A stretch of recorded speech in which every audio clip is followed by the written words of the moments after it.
Sir, Midshipman Second Class Sadler, there appears to be a growing divide between the military and the servicemen and women. What do you see that we can do to reverse that trend and reunify us with the people that we serve?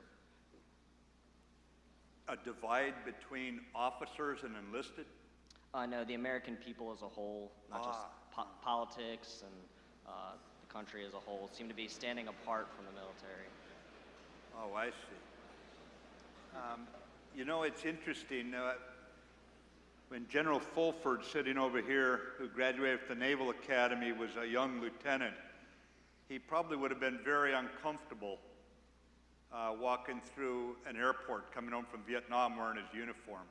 That's how alienated our military and civilians had become, where it was literally open contempt and disrespect. And I must add, it was both ways.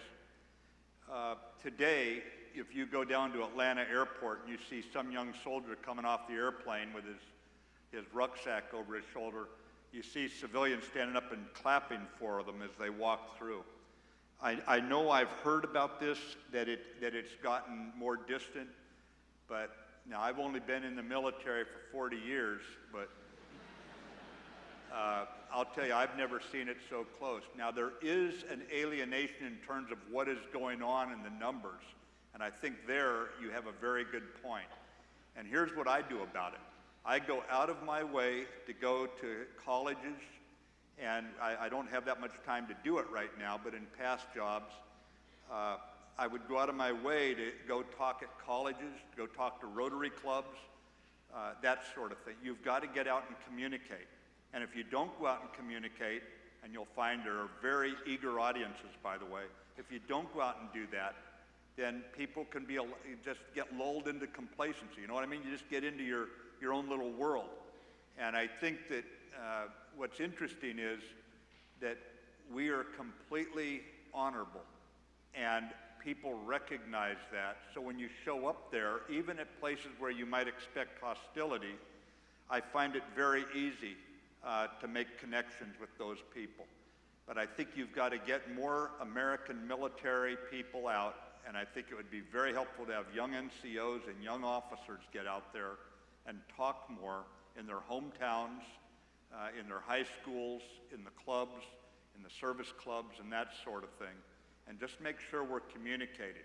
We can't sit as a separate and distinct part of this society.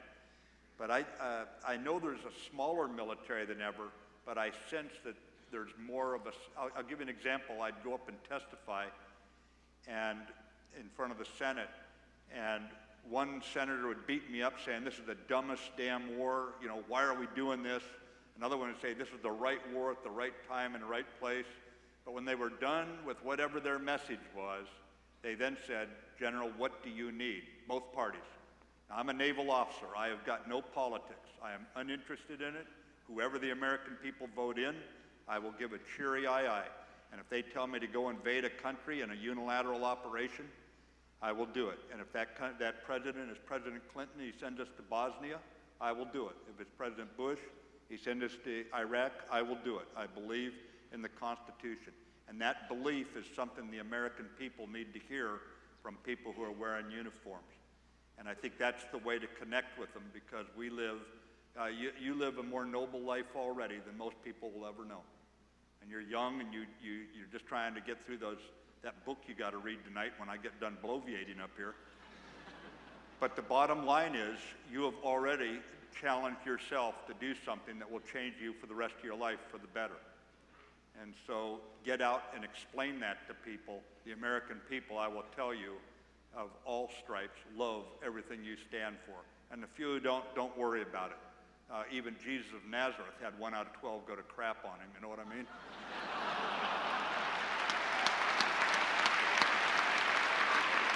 Who's next?